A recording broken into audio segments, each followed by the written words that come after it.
Hi friends, ఆధునిక సైన్స్లో అత్యంత శక్తివంతమైన పరికరాల్లో అల్ట్రా ఫాస్ట్ లేజర్లు ఒకటి. అయితే ఇవి సాధారణంగా పెద్ద పెద్ద టేబుళ్లపై అమర్చాల్సినంత భారీగా ఉంటాయి. కానీ ఇప్పుడు శాస్త్రవేత్తలు దీనికి పరిష్కారం కనుగొన్నారు. మరి 20 ఏళ్లుగా అసాధ్యంగా భావించిన ఈ లక్ష్యాన్ని వారు ఎలా సాధించారో ఇప్పుడు తెలుసుకుందాం. స్విట్జర్లాండ్లోని ఈపీఎఫ్ఎల్కు చెందిన ప్రొఫెసర్ టోబియన్ జే కిప్పెన్బర్గ్ నేతృత్వంలోని బృందం ఈ పరిశోధన చేపట్టింది.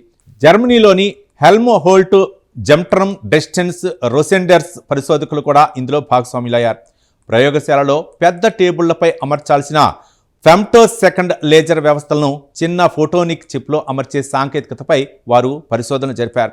ఈ అధ్యయన ఫలితాలు ప్రఖ్యాత నేచర్ జర్నల్లో ప్రచురితమయ్యాయి. ముందుగా ఫెమ్టోసెకండ్ అంటే ఏమిటో తెలుసుకుందాం. 1 సెకండ్లో 1000 ట్రిలియన్ వంతులో 1 వంతు సమయాన్ని ఫెమ్టోసెకండ్ అంటారు. అలాంటి అత్యంత వేగవంతమైన కాంతి పల్స్ను ఉత్పత్తి చేసే లేజర్లే ఫెమ్టోసెకండ్ లేజర్లు అంటారు. ఇవి కంటి శస్త్రచికిత్సలు, అత్యంత ఖచ్చితత్వం అవసరమైన తయారీ పరిశ్రమలు, శాస్త్రీయ కొలతలు, ఆప్టికల్ అటామిక్ క్లాక్స్ వంటి రంగాల్లో ఉపయోగిస్తున్నారు. అయితే ఇప్పటి వరకు ఈ తరహా లేజర్లు చాలా పెద్దవి, ఖరీదైనవి. ఒక ప్రయోగశాలలో మొత్తం టేబుల్ను ఆక్రమించేంత స్థలం అవసరమయ్యేది. అందుకే వీటిని చిన్న చిప్ పైకి తీసుకురావటం ఇంటిగ్రేటెడ్ ఫోటోనిక్స్ రంగంలో 2 దశాబ్దాలుగా ఒక కఠినమైన సవాల్గా భావించబడింది. ఈ విజయానికి కీలకంగా మారింది మామిషేవ్ ఆసిలేటర్ అనే ప్రత్యేక లేజర్ డిజైన్. గతంలో దీనిపై పెద్దగా దృష్టి పెట్టలేదు. ఇందులో ఒక నాన్ లినియర్ వేవ్ గైడ్తో పాటు 2 ఆప్టికల్ ఫిల్టర్లు ఉంటాయి.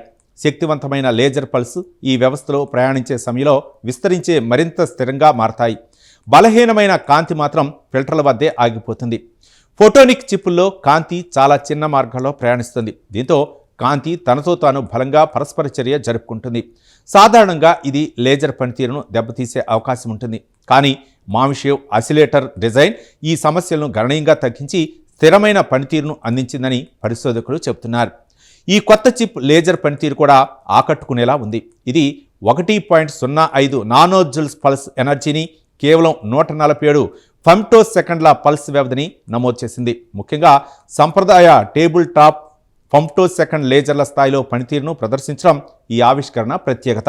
ఈ లేజర్లోని మొత్తం ఆప్టికల్ కావిటీ పొడవు సుమారు 42 సెంటీమీటర్లు. కానీ ప్రత్యేక డిజైన్ కారణంగా దాన్ని అగ్గిపుల్ల తలంత పరిణామం ఉన్న చిన్న చిప్లో మడిచి అమర్చగలిగారు.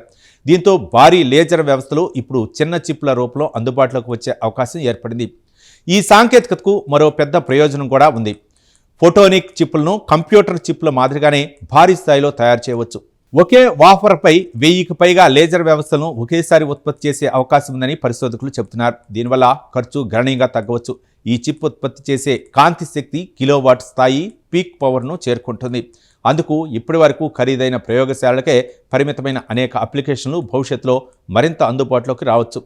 పరిశోధకుల అంచనాల ప్రకారం ఈ సాంకేతికతతో పర్యావరణ కాలుష్య కారకాలను గుర్తించే పరికరాలు, పదార్థాల్లో దాగి ఉన్న లోపాలను గుర్తించే వ్యర్థాలు, మెడికల్ డయాగ్నోస్టిక్ పరికరాలు మరింత చిన్నవిగా, చౌకగా మారవచ్చు. అంతేకాదు భవిష్యత్తులో కమ్యూనికేషన్, నావిగేషన్ వ్యవస్థలకు అవసరమైన కాంపాక్ట్ ఆప్టికల్ అటామిక్ క్లాక్స్ అభివృద్ధికి కూడా ఇది దోహదపడవచ్చు. చూశారు కదా, 2 దశాబ్దాలుగా ఇంటిగ్రేటెడ్ ఫోటోనిక్స్ రంగంలో సవాలుగా నిలిచిన లక్ష్యాన్ని శాస్త్రవేత్తలు ఇప్పుడు సాధించారు.